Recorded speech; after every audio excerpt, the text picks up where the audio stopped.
10장 앞에 우리가 어제 그리고 그제 나누었던 말씀을 기억해야 합니다. 히브리서 저자는 지금 이 히브리서를 유대인들에게 보내고 있는 겁니다.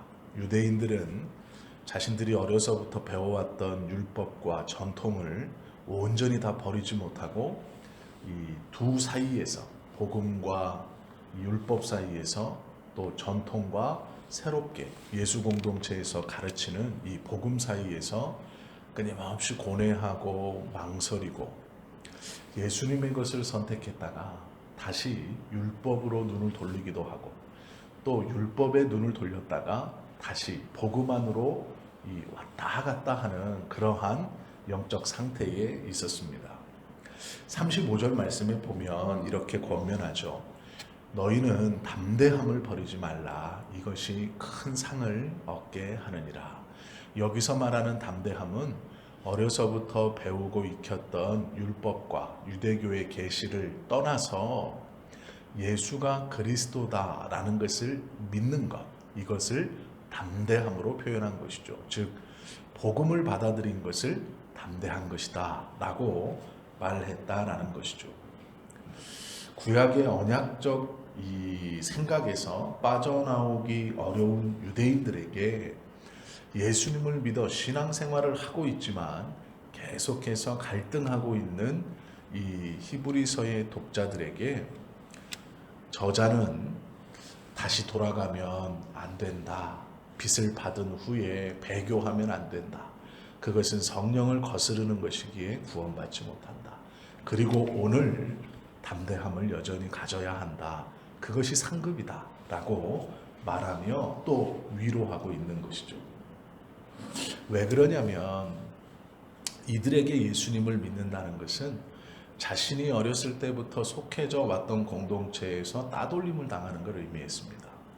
즉 어려서부터 함께 어울려 왔던 그 공동체에서 외면당하는 것을 의미했고 또 성경에 기록된 대로 어쩌면 자신의 것을 빼앗기고 그 공동체에서 추방을 당하거나 아니면 자기가 누려왔던 것 그리고 알아왔던 것에서 소외를 당한다는 것을 뜻했습니다. 즉 예수님을 믿는다는 것이 그냥 그렇게 분위기가 좋게 은혜 아래 잘 흘러가는 것이 아니라 삶의 큰 부분들을 희생하고 감내하면서 선택한 복음이었습니다. 그러기에 그 빼앗긴 것들로 인해서 힘들고 어려움과 아픔 가운데 들어가는 사람이 많았고 그것 때문에 다시 옛 유대교로 돌아가는 사람도 많이 있었습니다. 성경에서 보면 빚을 받은 후에 고난의 큰 싸움에 참여했다라고 말합니다. 그리스도를 영접한 후에 그들은 자신의 삶에 직접적으로 따돌림과 손해봄을 경험해야 했습니다. 단순히 따돌림과 손해봄이 아니라 빼앗김까지도 각오해야 했었죠. 동족들에게 많은 핍박을 당했고 순교의 피를 많이 흘렸죠. 비방과 환난으로서 사람들에게 구경거리가 되었다 성경을 말씀하고 있고 너의 산업을 빼앗기는 것을 기쁘게 당했다라고도 말씀하고 있습니다. 특히 이 기독교가 우상 숭배를 반대하고 거절하는 일은 지금에만 있는 것이 아니라 그때에도 마찬가지였습니다. 율법적으로 지내던 구약의 제사를 거절하는 것, 이것은 유대인들이 붙들고 왔던 가장 큰 신앙의 줄기를 거절하는 것과 같죠.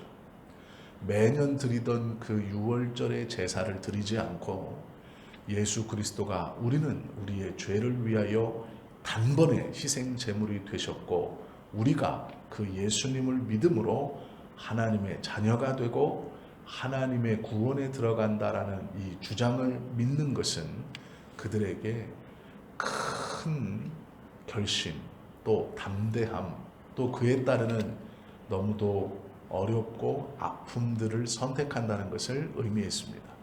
그러기에 그냥 예수 믿는 것이 지금 우리들이 예수 믿는 것도 물론 큰 결심과 어려움이 있지만 이 당시의 사람들이 예수 공동체를 선택한다는 것은 결코 쉽지 않은 일이었습니다.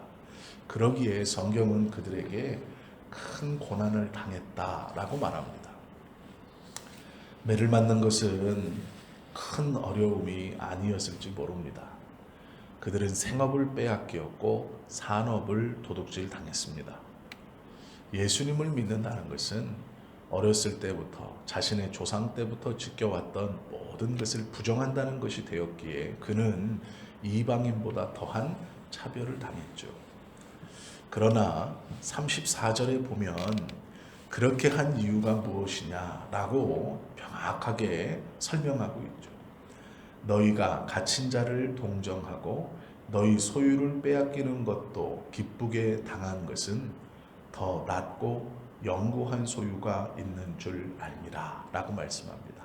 즉, 이 땅에서 너희가 붙들고 있었던 것, 누렸던 것, 알아왔던 것과는 비교할 수 없는 이 땅의 것은 잠시 흘러 지나가는 것이지만 영원히 너희에게 허락되어질 하나님의 나라와 그 놀라운 은혜가 있다는 것을 알고 있으니 그것들을 참은 것 아니냐. 그 복음을 받아들일 때 그 구원의 은혜가 무엇인가를 알고 있으니 참은 것이 아니냐. 즉 성령의 인도로 그것을 깨닫고 믿어서 그것들을 이미 견뎌오지 않았느냐. 이제까지라도 즉 앞으로도 잘 견뎌야 한다라는 권면인 것이죠. 이 땅 위에서 우리가 경영하는 산업은 하나님께서 우리에게 주시는 이 땅에서의 삶의 호구지책입니다. 그것을 귀하게 여기는 것은 마땅합니다. 그러나 더 좋은 본향과 우리의 기업이 있다는 것을 꼭 기억해야 할 것이죠. 예수님은 친히 말씀하셨습니다. 나를 인하여 너희를 욕하고 핍박하고 거짓으로 너희를 거슬려 모두 악한 말을 할 때에 너희에게 복이 있나니 기뻐하고 즐거워하라. 하늘에서 너희의 상이 큼이라 라고 말씀하셨죠. 우리는 이것을 믿기에 신앙을 붙들고 있는 것이죠. 베드로전서 4장 12절에도 우리가 너무나 잘 아는 말씀을 우리에게 주십니다. 너희를 시련하려고 오는 불시험을 이상한 일 당하는 것 같이 여기지 말고 오직 너희가 그리스도의 고난에 참여하는 것으로 즐거워하라. 이는 그의 영광을 나타내실 때에 너희로 즐거워하고 기뻐하게 하려 함이니라 라고 말씀하고 있습니다. 우리에게 오는 시험을 불시험이다 라고 표현합니다. 그 시험을 당할 때 기뻐하라고 말합니다.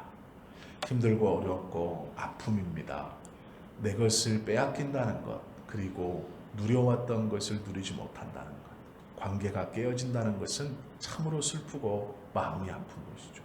그러나 복음 위에서 그 불시험을 당할 때에 잘 견디는 사람은 예수님께서 다시 오시는 그날 기쁨으로 자리에 나아간다. 그것이 복이다.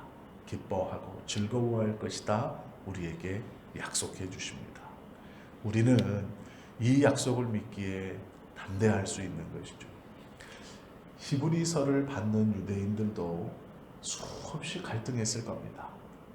부모를 떠나야 하는 것, 자신의 산업을 빼앗겨야 하는 것, 모든 사람이 매년 반복하고 있는 제사를 드리지 않는다는 것, 수천 년 전부터 지켜내려오던 전통들을 무시해야 한다는 것, 성령께서 강권적으로 역사하지 아니하시면 절대로 돌아설 수 없는 길이었을 것입니다. 돌아서고 나서도 그들에게는 계속 유혹이 있었습니다. 우리들도 예수님을 믿기로 성령의 은혜 앞에 굴복하고서도 계속해서 회의와 아픔과 시험이 있을 때 후회하는 것은 아니지만 내가 잘하는 것인가 라고 생각하는 것과 비슷한 것이죠. 잠깐 후면 오실 리가 오신다 라고 위로해야 할 만큼 그들에게 닥친 이 신앙의 문제는 결코 가벼운 것이 아니었습니다. 주님의 재림은 매우 가까운 것이죠. 성도의 뒤로 물러남은 하나님께서 원치 아니하시는 것입니다. 우리가 모르지 않죠. 그러나 우리도 오늘 이 말씀을 꼭 붙들고 기억해야 합니다. 담대함을 버리지 말라. 이것이 큰 상을 얻게 하느니라. 우리는 뒤로 물러가 멸망할 자가 아니요 오직 영혼의 구원함에 이르는 믿음을 가진 자다라고 권면하고 하나님께서 오늘 우리에게도 말씀하고 있습니다. 우리도 이 권면에서 말씀하시는 것과 같이 흔들림 없는 믿음으로 불시험을 잘 견디어내고 우리의 것을 빼앗기고 관계가 깨어짐도 복음 안에서라면 그것을 오히려 기쁘게 여기며 하늘의 상급을 소망하는 그 놀라운 믿음을 오늘도 붙들고 주님의 은혜 아래 이어가야 할 것입니다. 그것을 하나님께서 기뻐하실 겁니다. 오늘 하루도 그 은혜를 받아 누리시는 저와 여러분 되시기를 예수님의 이름으로 축원합니다. 기도하시겠습니다.